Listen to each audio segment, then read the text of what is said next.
तेलंगाना में ज़ेरे ज़मीनों के लिए पानी की आबियारी साबिक़ एमएलए वाई अंजया यादव ने अपने गुस्से का इजहार करते हुए कहा कि कांग्रेस हुकूमत के लिए कालेश्वरम प्रोजेक्ट की सीबीआई इंक्वायरी की सिफारिश करना शर्मनाक है। वो मंगल को शादनगर चौराहे पर सीएम रेवंत रेड्डी का पुतला जलाकर कालेश्वरम प्रोजेक्ट के खिलाफ सीबीआई केस दर्ज करने के खिलाफ एहतजाज करने के बाद बोल रहे थे।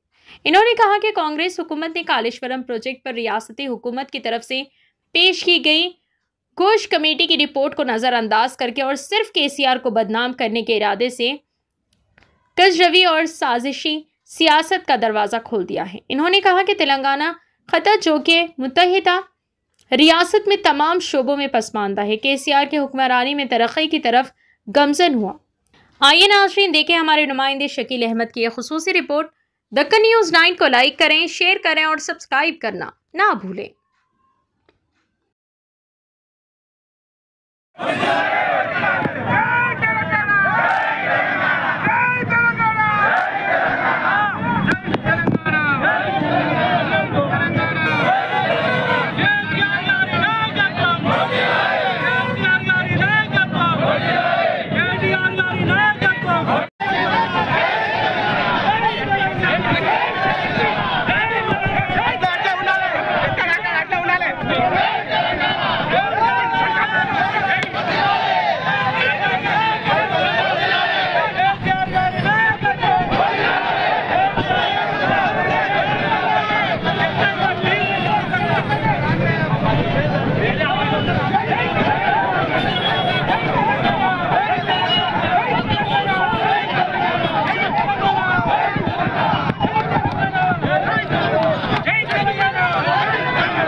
జాతిపిత అయినటువంటి కేసీఆర్ గారి మీద ఈరోజు ఈ కాంగ్రెస్ ప్రభుత్వం, బీజేపీ ప్రభుత్వం, అక్కడ ఆంధ్రప్రదేశ్లో ఉన్న తెలుగుదేశం పార్టీ అందరు కలిసి ఈరోజు ఎన్నో కుట్రలకు తెరలేపుతా ఉన్నారు.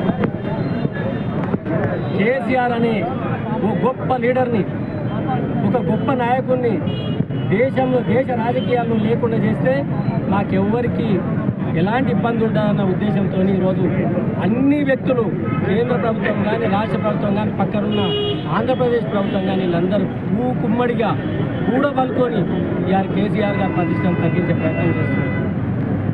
మీ ప్రయత్నాలు ఎట్లా ఉండాలంటే ప్రభుత్వంలోకి వచ్చారు, తప్పులుంటే 100% సంస్థలు ఉన్నాయి, ప్రభుత్వ రంగ సంస్థలు ఉన్నాయి, వాళ్ళు ఏమున్నదో అది చేసుకుంటూ పోతారు.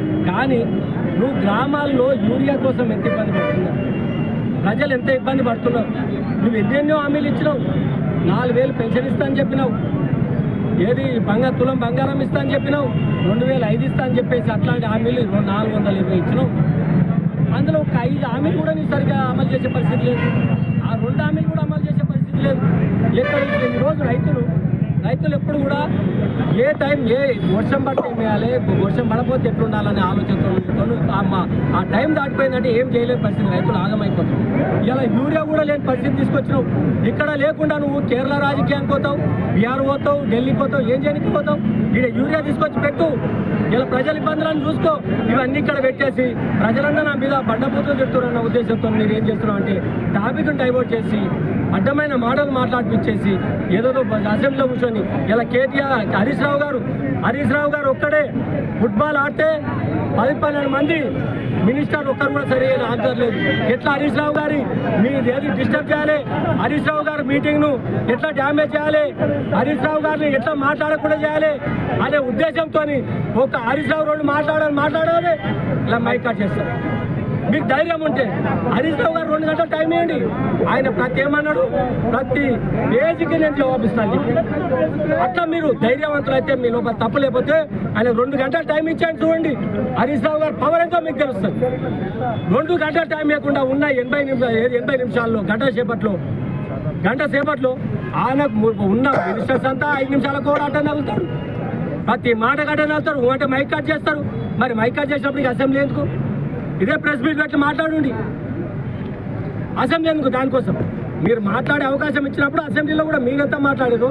అతల బీజేపీకి ఏమో 2 మనుషులు ఇస్తారు, టీఆర్ఎస్ మాత్రం ఒక్కరినే.